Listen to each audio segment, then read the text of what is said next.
नमस्ते बच्चों, सुप्रभात। तो आज हम क्या पढ़ेंगे? सोचिए सोचिए। चलिए, इससे पहले कि आप सोचें, कल हमने जो पढ़ा था सबसे पहले मैं एक बार दोहरा देती हूँ और उसके बाद बताऊंगी कि आज कौन से स्वर से मिलवाऊंगी आपको। तो बच्चों, कल हमने पढ़ा था ये स्वर, इसका क्या नाम है? ओ। हमने सीखा था कि इसका उच्चारण कैसे करते हैं, हाउ टू प्रोनाउंस। तो हमने देखा कि हम अपने ओठों को सर्कल बनाते हैं और इसका उच्चारण करते हैं। कैसे करते हैं? ओ। ये है ओ शब्द। ओ स्वर से क्या क्या बनता है? ओ स्वर से हमारा होता है ओखली। ओ से ओखली। और हमने क्या सीखा था? ओ से ओस। ओ से ओस। तो बच्चों, अभी आपने देखा कि कल हमने ओ स्वर में कौन सा शब्द सीखा था। तो बच्चों, अब मैं आपको एक नए स्वर से मिलवाऊं। देखिए हमारा अगला स्वर कौन सा है? ये है हमारा अगला स्वर। इसका नाम पता है आपको क्या है? इसका नाम है ओ। और पता है इसका उच्चारण कैसे होता है? कल जो हमने पढ़ा था बच्चों, उसके लिए हम क्या करते थे? अपने ओठों से एक सर्कल बनाते थे और ओ को बोलने के लिए आपको क्या करना है? अपने मुंह को बड़ा करना है। और जो होता है बच्चों, ये भी बड़ी साउंड वाले शब्द हैं, मतलब लॉन्ग साउंड बोले जाते हैं। तो जब भी हम इसको बोलते हैं ना बच्चों, उच्चारण करते हैं, प्रोनाउंस करते हैं, तो क्या होगा? स्पेल करते समय जो इसकी वॉल्यूम होगी वो थोड़ी सी हाई होगी। ये बोलने में थोड़ा सा ज़्यादा टाइम लगाता है।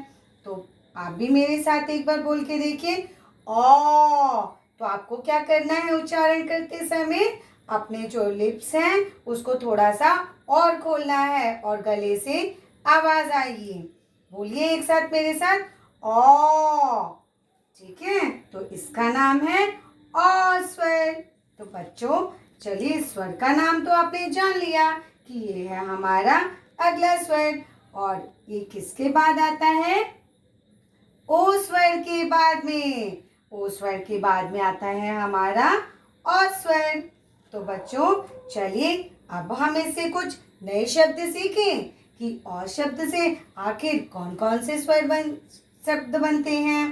तो देखिए हमारा पहला चित्र क्या आपको दिख रहा है बच्चों? ये किसका चित्र है? बिल्कुल सही, ये चित्र है एक औरत का। तो इसका मतलब औ से हमने पहला शब्द क्या सीखा? औ से औरत। औ से औरत। औरत का मतलब होता है बच्चों वुमेन या फिर लेडी। इसको इंग्लिश में हम लेडी भी बोल सकते हैं या फिर वुमेन बोलेंगे। और हिंदी में क्या होगा? औरत। औ से औरत। अब देखिए अगला शब्द पढ़ें कि औ से और कौन से शब्द हो सकते हैं। तो आइए चलिए ये देखिए हमारा अगला शब्द। आपको इस पिक्चर में क्या दिख रहा है बच्चों? बिल्कुल सही सोचा, ये है बॉटल्स, टैबलेट्स। दिख रही है ना आपको? तो ये क्या है? मेडिसिन्स हैं। जब भी आप बीमार हो जाते हो ना बच्चों, तो आपको क्या खाना पड़ता है? आप डॉक्टर के पास जाते हो कि नहीं? जाते हो ना ट्रीटमेंट के लिए। और डॉक्टर बोलते हैं आपको कुछ मेडिसिन खानी पड़ेंगी, डॉक्टर प्रिस्क्राइब करके देते हैं। तो ये हैं मेडिसिन। जब भी हम बीमार होते हैं तो ठीक होने के लिए हमें खाना पड़ता है। आपको पता है हिंदी में इसे क्या बोलते हैं? हिंदी में इसे हम दवाई बोलते हैं या तो फिर दूसरा शब्द है औषधि। तो दो शब्द होते हैं हिंदी में मेडिसिन के लिए। पहला है दवाई, दूसरा है औषधि। तो देखा आपने कैसे हमने एक नया शब्द ढूंढ लिया चित्र से। तो औ से क्या होगा? औषधि। औ से औषधि। औषधि का मतलब होता है दवाइयाँ या फिर मेडिसिन। तो दो शब्द तो जान लिए बच्चों। अब आइए अगला चित्र देखिए। ये दिख रहा है आपको पिक्चर बच्चों? इस ड्राइंग में क्या क्या दिख रहा है? ये देखिए आपको क्या दिख रहा है? हथौड़ा। हथौड़ा क्या होता है? हैमर। और यहाँ पे क्या बना है? ये देखिए, ये है हमारा स्क्रू ड्राइवर। स्क्रू ड्राइवर से हम क्या करते हैं? आपने देखा है अपने मम्मी पापा को, कभी कभी क्या होता है कि जो हमारे घर में नेल्स होती हैं, पेचकस होती हैं, वो लूज हो जाती हैं। तो मम्मी पापा क्या करते हैं? यही वाला पेचकस तो लेके टाइट करते हैं। तो इससे क्या किया जाता है? नट बोल्ट को टाइट किया जाता है। और ये क्या है बच्चों? ये है हथौड़ा। इंग्लिश में बोलते हैं हैमर। कभी कभी होता है ना, कोई भी चीज़ टूट जाती है या उसका नेल निकल जाता है, तो हम क्या करते हैं अगर उसका नेल निकल जाए? तो इस हैमर से हम उसे ठोकते हैं, बीट करके फिक्स करते हैं। वॉल्स पे भी नेल लगाया जाता है। ये देखिए, ये भी एक तरह का क्या है? इंस्ट्रूमेंट है। ठीक है बच्चों, औजार है, टूल्स है। इससे क्या करते हैं? ये जो इंस्ट्रूमेंट है बच्चों, ये वाला आप अपने घर में भी देख सकते हैं। जो आपके पेरेंट्स हैं ना, उनके बाइक वगैरह जो किट होती है हमारे पास में, उसके अंदर आप इसे आराम से देख सकते हैं। इससे क्या किया जाता है? जो बड़े बड़े नट्स होते हैं उनको टाइट किया जाता है या फिर लूज किया जाता है। तो ये सारे चीज़ किस लिए यूज़ होते हैं बच्चों? ये हमारे काम को आसान बनाने के लिए। इनको इंग्लिश में हम टूल्स कहते हैं, क्योंकि इनकी सहायता से ही तो हम नट बोल्ट टाइट करते हैं, नेल्स ठोक सकते हैं। तो क्या आपको पता है कि हिंदी में इसके लिए कौन सा शब्द है?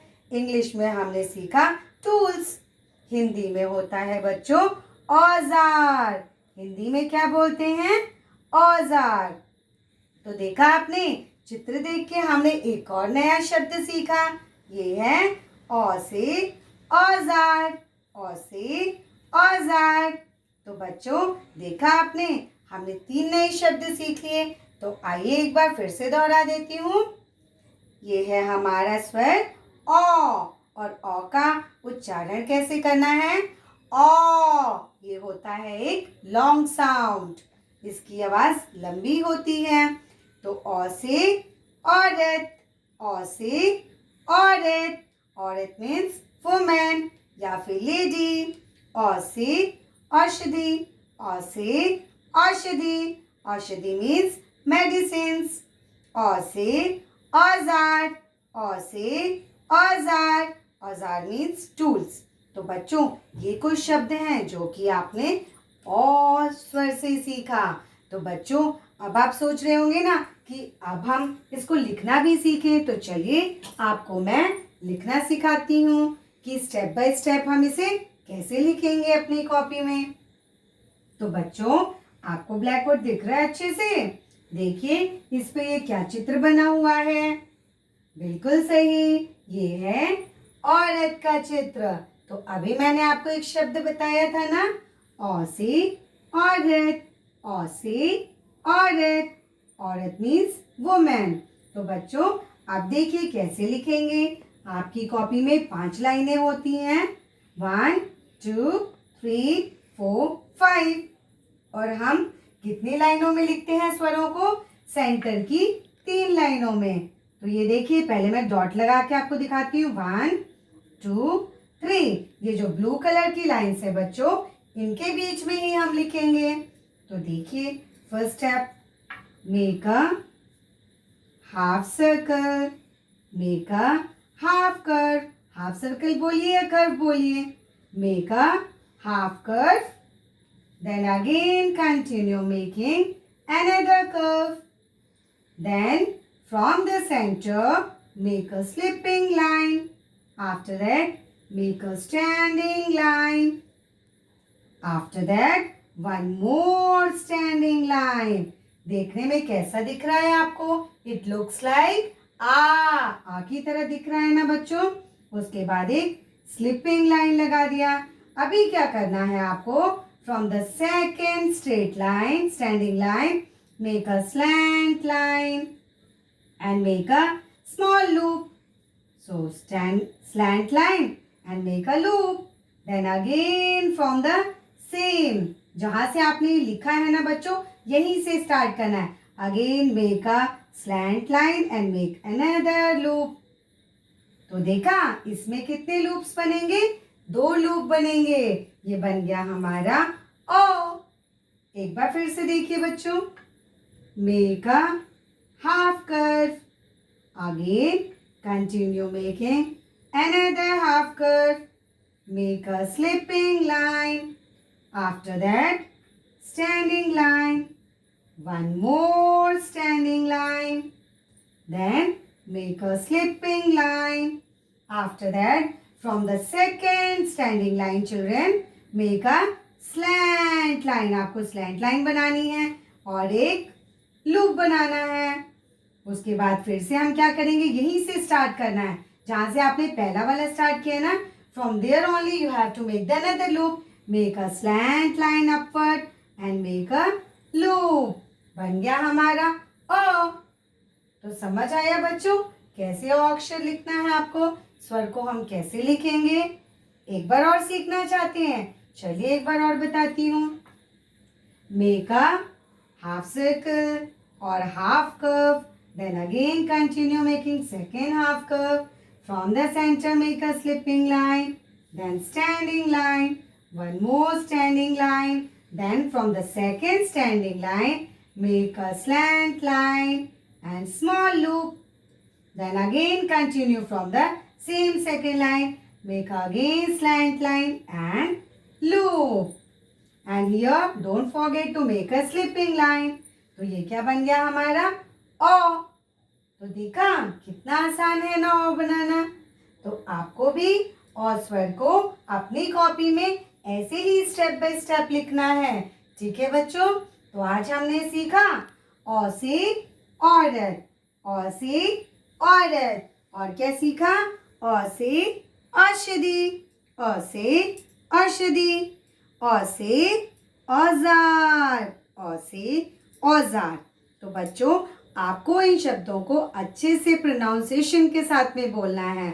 इसको हिंदी में कैसे अच्छे से स्पेल करना है, कैसे उच्चारण करना है, इसको आपको ध्यान से सीखना है। नए शब्द जो सीखे आपको इसे बार बार दोहराना है, ठीक है बच्चों। तो आज के लिए बस इतना ही, धन्यवाद।